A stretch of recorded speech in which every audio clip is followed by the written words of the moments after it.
Welcome to Echoes in the Dark, a podcast dedicated to the oral tradition of storytelling. If you're looking to enjoy more classic literature, struggle to find the time to read, hate reading, or just love listening to stories, then this podcast is for you. At the end of each story, I'll share my analysis on the story's deeper meanings. The Black Cat by Edgar Allan Poe was originally published in August 1843 in the Saturday Evening Post. Now, this Gothic tale is told in first-person narration, and there's some wonderful foreshadowing that we'll get into later after the story. If you'd like to follow along, you can get a free copy of this work on my website, betteressaywriting.com. The Black Cat by Edgar Allan Poe. For the most wild, yet homely narrative which I'm about to pen, I neither expect nor solicit belief. Mad indeed would I be to expect it in a case where my very senses reject their own evidence. Yet, mad am I not, and very surely do I not dream. But tomorrow I die, and today I would unburthen my soul. My immediate purpose is to place before the world, plainly, succinctly, and without comment, a series of mere household events.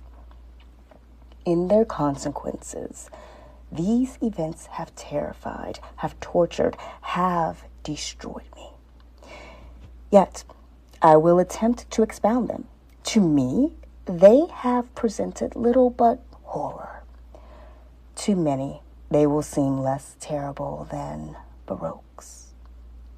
Hereafter, perhaps, some intellect may be found which will reduce my phantasm to the commonplace, some intellect more calm, more logical, and far less excitable than my own, which will perceive, in the circumstances I detail with awe, nothing more than an ordinary succession of very natural causes and effects. From my infancy, I was noted for the docility and humanity of my disposition. My tenderness of heart was even so conspicuous as to make me the jest of my companions. I was especially fond of animals and was indulged by my parents with a great variety of pets. With these, I spent most of my time and never was so happy as when feeding and caressing them. This peculiarity of character grew with my growth, and in my manhood I derived from it one of my principal sources of pleasure. To those who have cherished an affection for a faithful and sagacious dog, I need hardly be at the trouble of explaining the nature of the intensity of the gratification thus derivable. There is something in the unselfish and self-sacrificing love of a brute which goes directly to the heart of him who has had frequent occasion to test the paltry friendship and gossamer fidelity of mere man. I married early and was happy to find in my wife a disposition not uncongenial with my own. Observing my partiality for domestic pets, she lost no opportunity of procuring those of the most agreeable kind. We had birds, goldfish, a fine dog, rabbits, a small monkey, and a cat. This latter was a remarkably large and beautiful animal, entirely black and sagacious to an astonishing degree. In speaking of his intelligence, my wife, who at heart was not a little tinctured with superstition, made frequent allusions to the ancient popular notion which regarded all black cats as witches in disguise. Not that she was ever serious upon this point, and I mention the matter at all for no better reason than that it happens just now to be remembered. Pluto, this was the cat's name, was my favorite pet and playmate. I alone fed him, and he attended me whenever I went about the house. It was even with difficulty that I could prevent him from following me through the streets. Our friendship lasted in this manner for several years, during which my general temperament and character, through the instrumentality of the fiend interference, had, I blush to confess it, experienced a radical alteration for the worse. I grew day by day more moody, more irritable, more regardless of the feelings of others. I suffered myself to use intemperate language to my wife. At length, I even offered her personal violence. My pets, of course, were made to feel the change in my disposition. I not only neglected, but ill-used them. For Pluto, however, I still retained sufficient regard to restrain me from maltreating him, as I made no scruple of maltreating the rabbits, the monkey, or even the dog, when by accident or through affection they came in my way. But my disease grew upon me, for what disease is like alcohol? And at length, even Pluto, who was now becoming old and consequently somewhat peevish, even Pluto began to experience the effects of my ill temper. One night, returning home much intoxicated from one of my haunts about town, I fancied that the cat avoided my presence. I seized him, when, in his fright at my violence, he inflicted a slight wound upon my hand with his teeth. The fury of a demon instantly possessed me. I knew myself no longer. My original soul seemed at once to take its flight from my body, and a more than fiendish malevolence, gin nurture, thrilled every fiber of my frame. I took from my waistcoat pocket a penknife, opened it, grasped the poor beast by the throat, and deliberately cut one of its eyes from the socket. I blush, I burn, I shudder while I pen this hellish atrocity.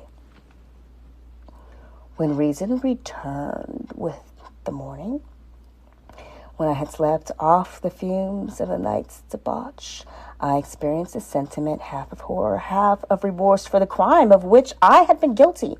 But it was, at best, a feeble and equivocal feeling, and the soul remained untouched. I again plunged into excess and soon drowned in wine all memory of the deed.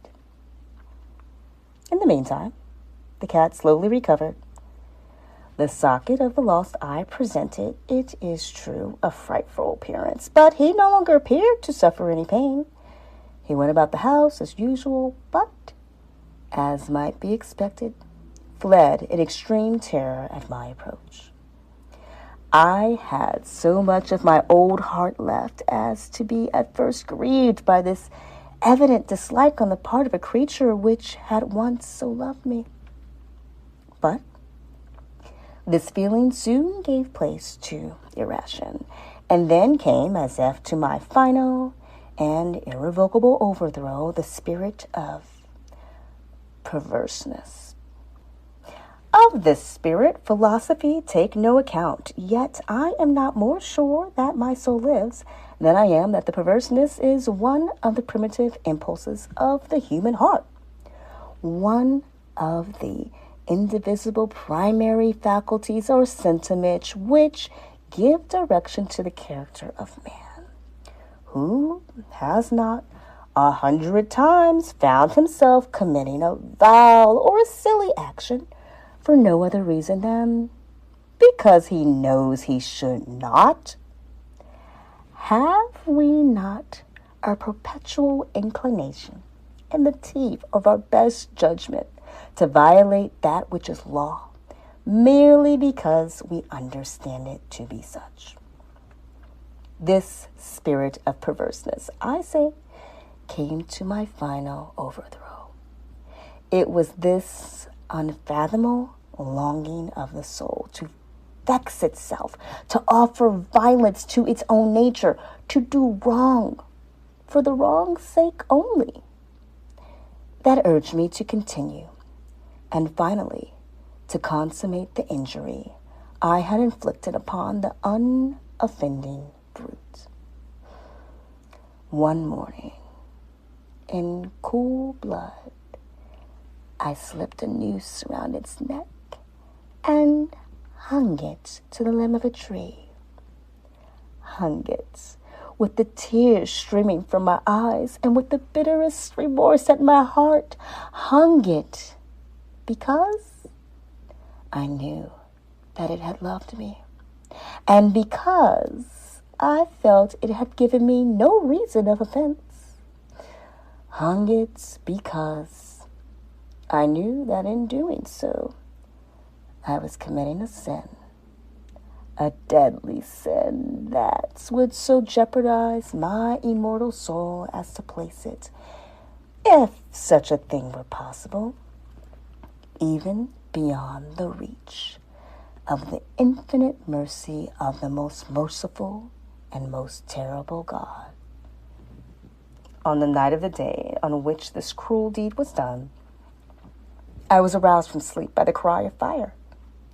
The curtains of my bed were in flames. The whole house was blazing. It was with great difficulty that my wife, a servant, and myself made our escape from the conflagration. The destruction was complete. My entire worldly wealth was swallowed up, and I resigned myself thenceforth to despair. I am above the weakness of seeking to establish a sequence of cause and effect between the disaster and the atrocity, but I am detailing a chain of facts and wish not to leave even a possible link imperfect. On the day succeeding the fire, I visited the ruins. The walls, with one exception, had fallen in. This exception was found in a compartment wall, not very thick, which stood about the middle of the house, and against which had rested the head of my bed. The plastering had here, in great measure, resisted action of the fire, a fact which I attributed to its having been recently spread. About this wall, a dense crowd were collected, and many persons seemed to be examining a particular portion of it with very minute and eager attention. The words strange, singular, and other similar expressions excited my curiosity. I approached and saw, as if graven in bas relief upon the white surface, the figure of a gigantic cat. The impression was given with an accuracy truly marvelous. There was a rope about the animal's neck. When I first beheld this apparition, for I could scarcely regard it as less, my wonder and my terror were extreme. But at length reflection came to my aid. The cat, I remembered, had been hung in a garden adjacent to the house. Upon the alarm of fire, this garden had been immediately filled by the crowd, by some one of whom the animal must have been cut from the tree and thrown through an open window into my chamber. This had probably been done with the view of arousing me from sleep. The failing of the other walls had compressed the victim of my cruelty into the substance of the freshly plastered, the lime of which, with the flames and the ammonia from the carcass, had then accomplished the portraiture as I saw it. Although I thus readily accounted to my reason, if not altogether to my conscience, for the startling fact just detailed, it did not the less fail to make the phantasm of the cat. And during this period, there came back into my sprint a half sentiment that seemed, but was not, remorse. I went so far as to regret the loss of the animal, and to look about me among the vile haunts which I now habitually frequented for another pet of the same species and of somewhat similar appearance, with which to supply its place. One night, as I sat half stupefied in a den of more than infamy, my attention was suddenly drawn to some black object reposing upon the head of one of the immense hogsheads of gin or rum, which constituted the chief furniture of the apartment. I had been looking steadily at the top of this hogshead for some minutes, and what now caused me surprise was the fact that I had not sooner perceived the object thereupon. I approached it and touched it with my hand.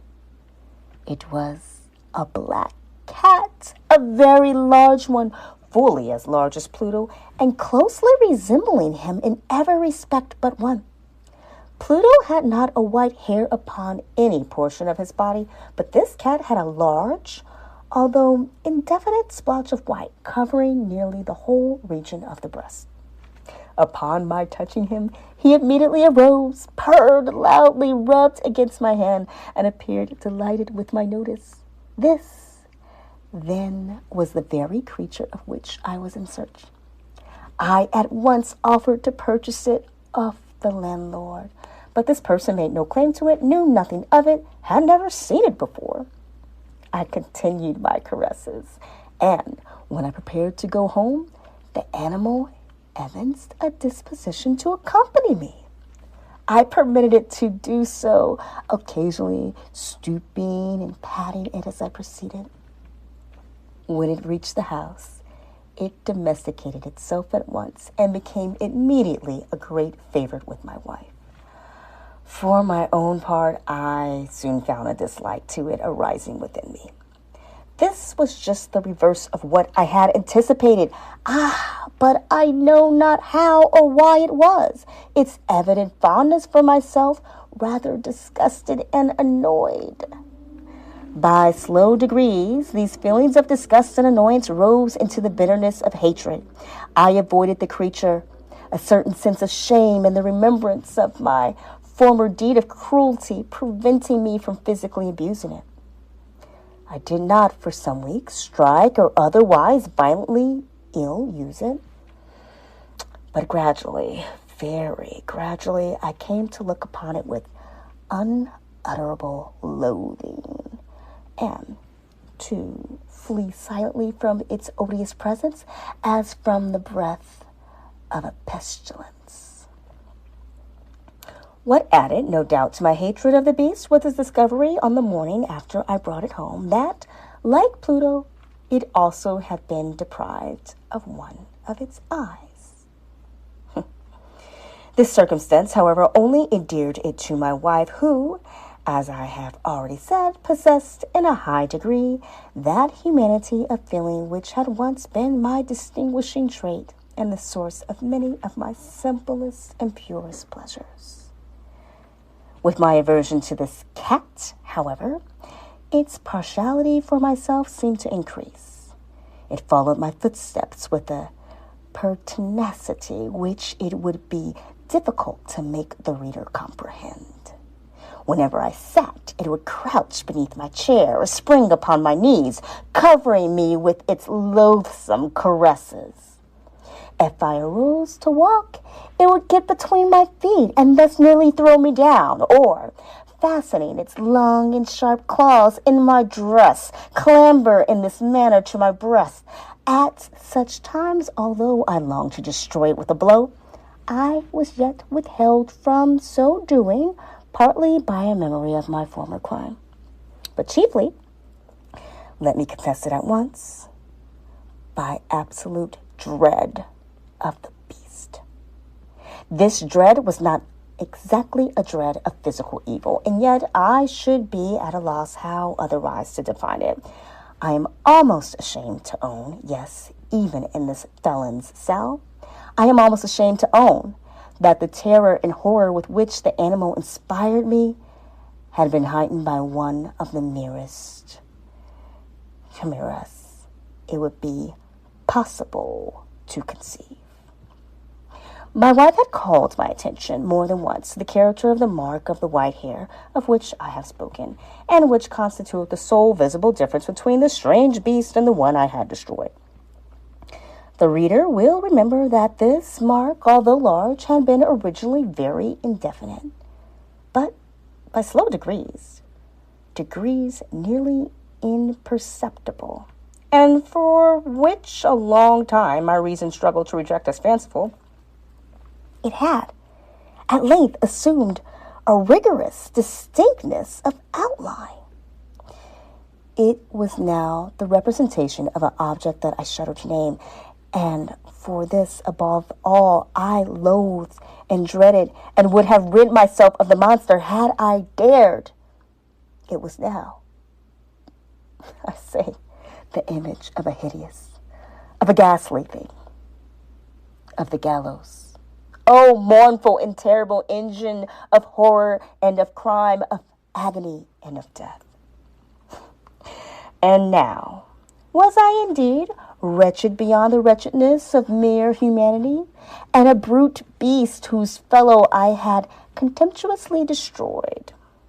A brute beast to work out for me, a man fashioned in the image of the high God, so much of insufferable woe. Alas, neither by day nor by night knew I was the blessing of rest any more.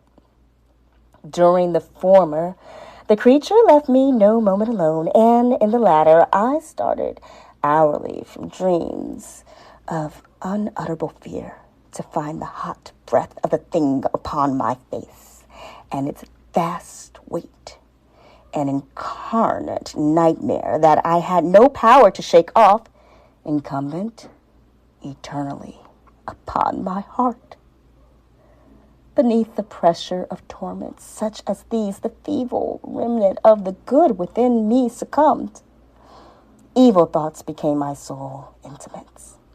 The darkest and most evil of thoughts, the moodiest of my usual temper, increased to hatred of all beings and of all mankind, while from the sudden, frequent, and ungovernable outburst of a fury to which I now blindly abandoned myself, my uncomplaining wife, alas, was the most usual and the most patient of sufferers. One day she accompanied me upon some household errand into the cellar of the old building which our poverty compelled us to inhabit. The cat followed me down the steep steps and, nearly throwing me headlong, exasperated me to madness, uplifted an axe and forgetting in my wrath the childish dread which had hitherto stayed my hand, I aimed a blow at the animal, which of course would have proved instantly fatal had it descended as I wished. But this blow was arrested by the hand of my wife. Goaded by the interference into a rage more demoniacal, I withdrew my arm from her grasp and buried the axe in her brain. She fell dead upon the spot without a groan. This hideous murder accomplished, I set myself forthwith and with entire deliberation to the task of concealing the body. I knew that I could not remove it from the house, either by day or by night, without the risk of being observed by the neighbors. Many projects entered my mind. At one period, I thought of cutting the corpse into minute fragments and destroying them by fire. At another, I resolved to dig a grave for it in the floor of the cellar. Again, I deliberated about casting it in the well in the yard, about packing it in a box as if merchandise with the usual arrangements. And so, getting a porter to take it from the house. Finally, I hit upon what I considered a far better expedient than any of these. I determined to wall it up in the cellar, as the monks of the Middle Ages are recorded to have walled up their victims. For a purpose such as the cellar was well adapted. Its walls were loosely constructed and had lately been plastered throughout with a rough plaster, which the dampness of the atmosphere had prevented from hardening. Moreover, in one of the walls was a projection caused by a false chimney or fireplace that had been filled up and made to resemble the rest of the cellar. I made no doubt that I could readily displace the bricks at this point, insert the corpse, and wall the whole wall up as before, so that no eye could detect anything suspicious. And in this calculation, I was not deceived. By means of a crowbar, I easily dislodged the bricks, and having carefully deposited the body against the inner wall, I propped it in that position while, with little trouble, I relaid the whole structure as it originally stood. Having procured mortar, sand, and hair with every possible precaution, I prepared a plaster which could not be distinguished from the old, and with this I very carefully went over the new brickwork. Then, when I had finished, I felt satisfied that all was right. The wall did not present the slightest appearance of having been disturbed. The rubbish on the floor was picked up with the minutest care. I looked around triumphantly and said to myself, here, at least, then my labor has not been in vain. My next step was to look for the beast which had been the cause of so much wretchedness, for I had at length firmly resolved to put it to death. Had I been able to meet with it at that moment, there could have been no doubt of its fate. But it appeared that the crafty animal had been alarmed at the violence of my previous anger and forbore to present itself in my present mood. It is impossible to describe or to imagine the deep, the blissful sense of relief which the absence of the detested creature occasioned in my bosom. It did not make its appearance during the night, and thus, for one night at least, since its introduction into the house, I soundly and tranquilly slept. I slept even with the burden of murder upon my soul. The second and the third day passed, and still my tormentor came not. Once again I breathed as a free man. The monster in his terror had fled the premises forever. I should behold it no more. My happiness was supreme. The guilt of my dark deed disturbed me but little. Some few inquiries had been made, but these had been readily answered. Even a search had been instituted, but of course nothing was to be discovered. I looked upon my future felicity as secured. Upon the fourth day of the assassination, a party of the police came, very unexpectedly, into the house, and proceeded again to make rigorous investigations of the premises. Secure, however, in the inscrutability of my place of concealment, I felt no embarrassment whatever. The officers bade me accompany them in their search. They left no nook or corner unexplored. At length, for the third or fourth time, they descended into the cellar. I quivered not in a muscle. My heart beat calmly as that of one who slumbers in innocence. I walked the cellar from end to end. I folded my arms upon my bosom and roamed easily to and fro. The police were thoroughly satisfied and prepared to depart. The glee at my heart was too strong to be restrained. I burned to say but one word by way of triumph and to render doubly sure their assurance of my guiltlessness. Gentlemen, I said at last, as the party ascended the steps, I delight to have allayed your suspicions. I wish you all health and a little more courtesy. By the by, gentlemen, this is a very well-constructed house. In the rabid desire to say something easily, I scarcely knew what I uttered at all. I may say an excellently well-constructed house. These walls are... You going, gentlemen? These walls are solidly put together. And here, through the mere frenzy of bravado. I rapped heavily, with a cane which I held in my hand, upon that very portion of the brickwork behind which stood the corpse of the wife of my bosom.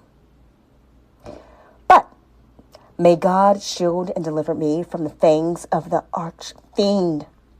No sooner had the reverberation of my blows sunk into the silence than I was answered by a voice from within the tomb, by a cry, at first muffled and broken, like the sobbing of a child, and then quickly swelling into one long, loud, and continuous scream, utterly anomalous and inhuman. A howl, a wailing shriek, half of horror and half of triumph, such as might have arisen only out of hell, conjointly from the throats of the damned in their agony, and the demons that exult in their damnation. Of my own thoughts, it is folly to speak. Swooning, I staggered to the opposite wall. For one instant, the party upon the stairs remained motionless through extremity of terror and of awe. In the next, a dozen stout arms were toiling at the wall. It fell bodily. The corpse, already greatly decayed and clotted with gore, stood erect before the eyes of the spectators. Upon its head, with red extended mouth and solitary eye of fire, sat the hideous beast whose craft had seduced me into murder, and whose informing voice had consigned me to the hangman. I walled the monster up within the tomb. I don't know about you, but I found that perfectly entertaining. So, unlike a lot of Poe's other tales, this particular story is not some I've got to kill another human to seek revenge. That's usually a really big part of his stories. But this is kind of an accidental murder going on. And so one thing that we need to think about is, why did this accident happen in the first place? This is a story that I like to introduce teenagers to as my second introduction to Poe. I usually will start them off with A Telltale Heart. Now, when I was back in school, I believe we always started off with The Raven. Teachers always love to start off with The Raven. The Raven is a great poem, but I don't think it is as strong as many of Poe's stories. I get it. They want to get us interested in poetry, but get us interested in literature in and of itself, because Poe has a lot of really amazing work. Now, I'm guessing those teachers also didn't really want to be spending hours on end trying to explain to us youngins why all this murder is happening. But I'm down with it, and so let's do it. Let's talk about, why did Poe murder his wife, and why was he mean to her before he even murdered her, right? That's the final blow. So why was he mean to her? Well, okay, if we said, well, he murdered her because he was really trying to kill the cat, then we can then look at, well, why was he trying to kill the cat? Well, he was trying to kill the cat because the cat was annoying. Well, why was the cat annoying him? And, well, his wife was kind of annoying him too, because she was after him about the cat. Well, why was his wife annoying him, right?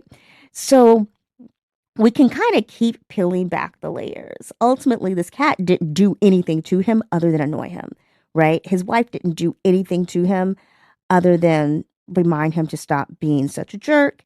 And in the instance of her death, she was in the wrong place at the wrong time, kind of thing.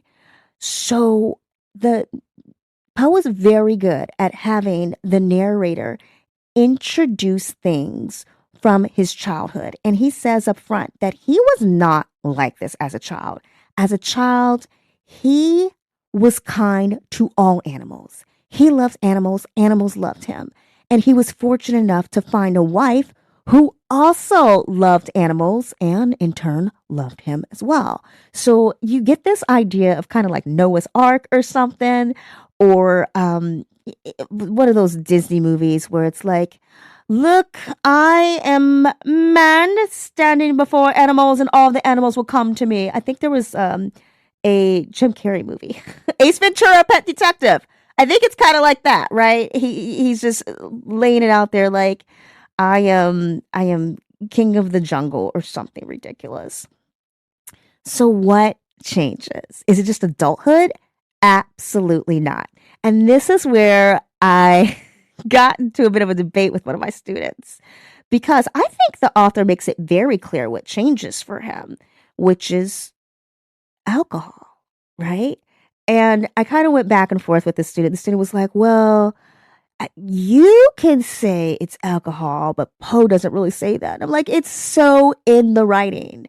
He does talk about how he's so kind at first, and then he gets this disease. What is the disease? Alcoholism. And so he spends his nights drinking, and lo and behold, he just becomes more and more irritable because he's drinking more and more. For me, it's very apparent in the writing. Poe really lays it out.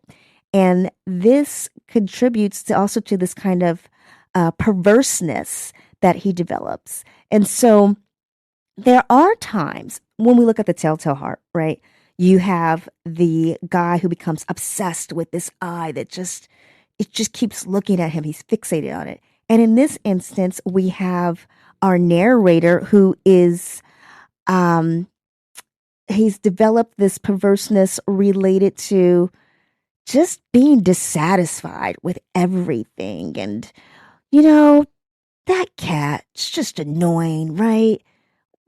I bet I can kick that cat. I bet I can hurt that cat. You know, I'm just so sick of this cat. I'm just going to get rid of it. Okay, I stabbed the cat's eye out when I was drunk. And that's something my student kind of kept overlooking. Like when he was drunk, he hurt this cat, removed the cat's eye. And so it's in that moment of being sober and reminded of one's guilt of what they did when they were intoxicated. When he's like, okay, I'm going to have to kill hang this cat because I can't stand looking at it and I don't want the reminder. Okay. So is this a story just about how, we can't escape our past mistakes? I don't think so. I think a really big part of the past mistake is the fact that if you give in to the alcohol of disease, you are going to do things that you will regret, even if these are things that are not a part of your innate nature. Okay, so in that same vein, let's talk about what was actually going on in the US when this story was written. So remember that The Black Cat was published in 1843, and in the 1840s, things were happening within the temperance movement.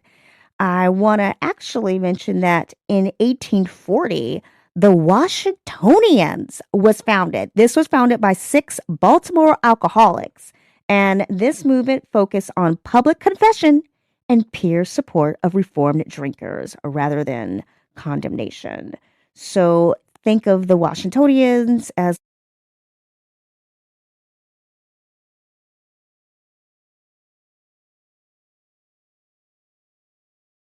very much like an early day Alcoholics Anonymous. Additionally, we have the fact that Poe himself struggled with alcoholism. He started drinking when he went off to college, and I believe he didn't finish college. He wound up leaving that particular college that he started with.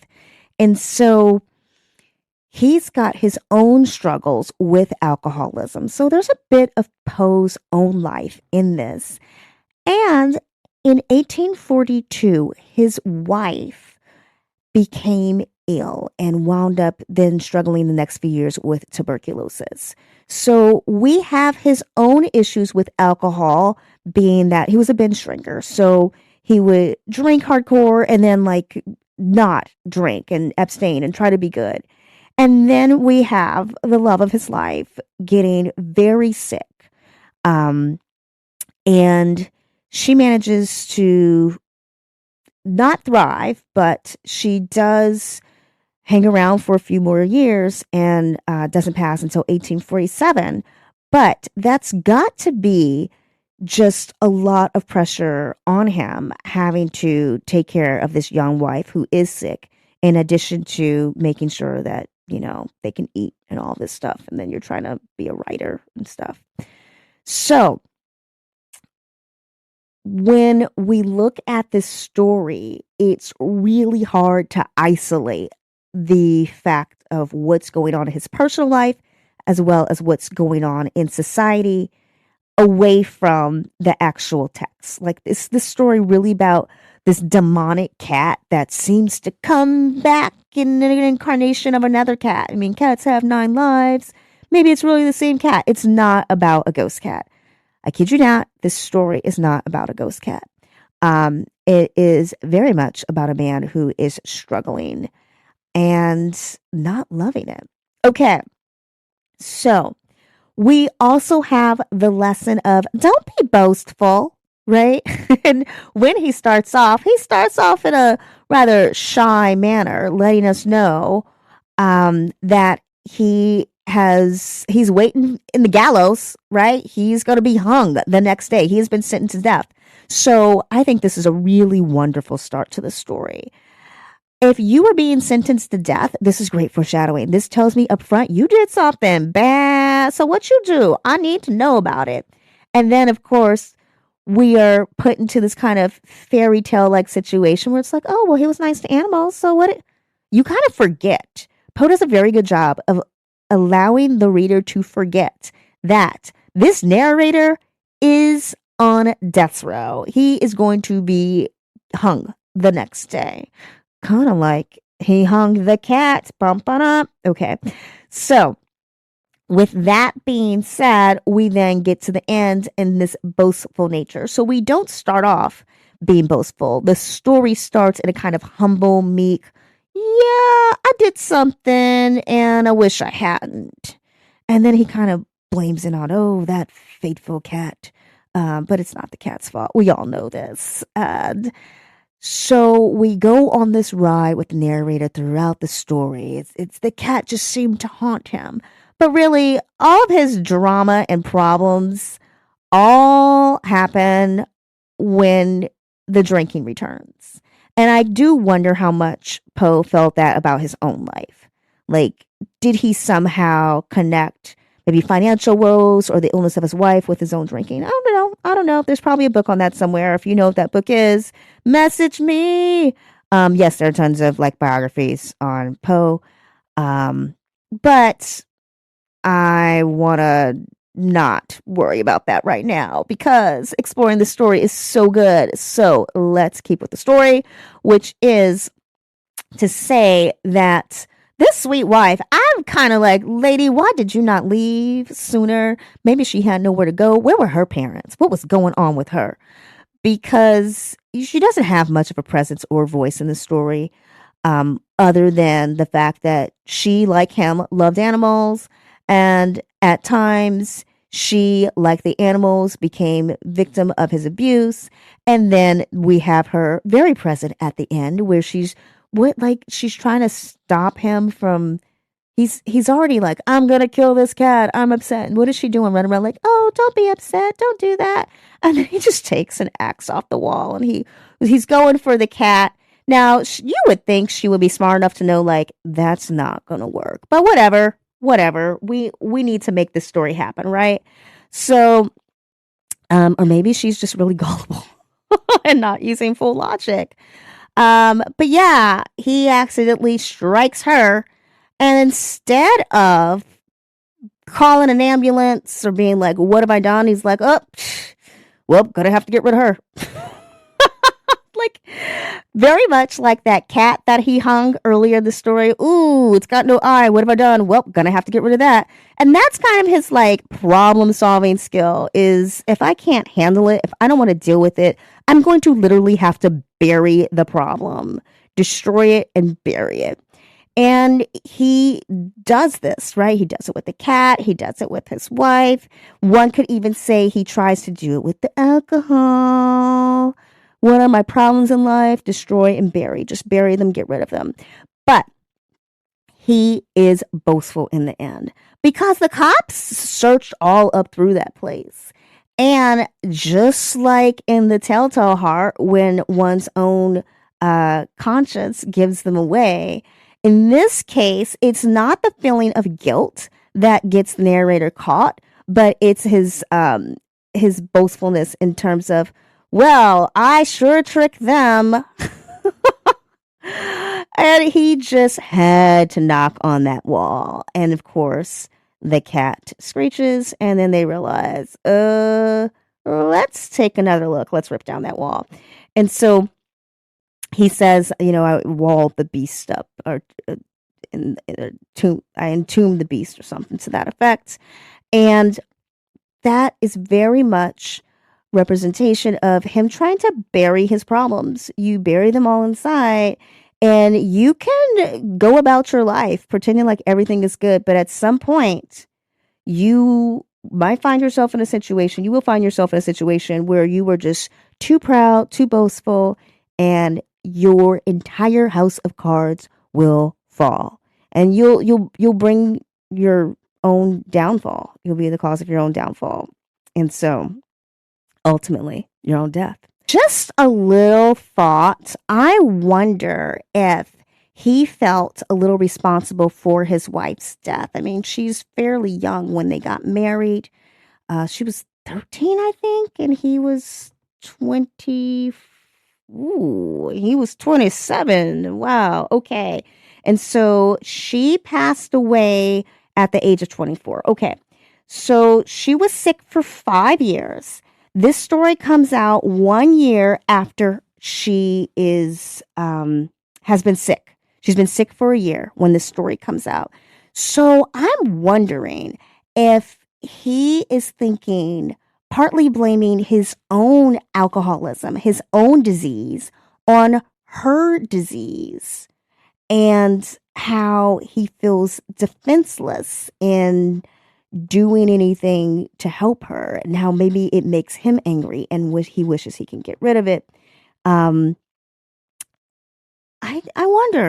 wonder, and how he, or maybe her illness is also kind of like the cat. He can't stand it and he tries to attack it and tries to bury it, but it won't go away. It's ever present. I don't know. That was just a little thought that came to my head. But no, he did not try to kill his wife with an axe. That was not something he did. So he loved his wife. One could say he loved that cat. I don't know. And so what do we learn? We learn that you should not be boastful. You can't escape your past mistakes. Booze be bad. Alcoholism is a disease. You'll do crazy things if you're a drunkard. So don't do that. Don't be a drunkard. And maybe don't murder cats. Oh, maybe not. Maybe not that last one. But yeah, we definitely also learn that just because someone does bad things doesn't mean that they were always bad. So from his childhood, he was not a bad person. All right, my friends. Well, that is our literary analysis wrap up. I hope you found it interesting, if not a bit entertaining. I hope you enjoyed this story and do come back for another Gothic tale.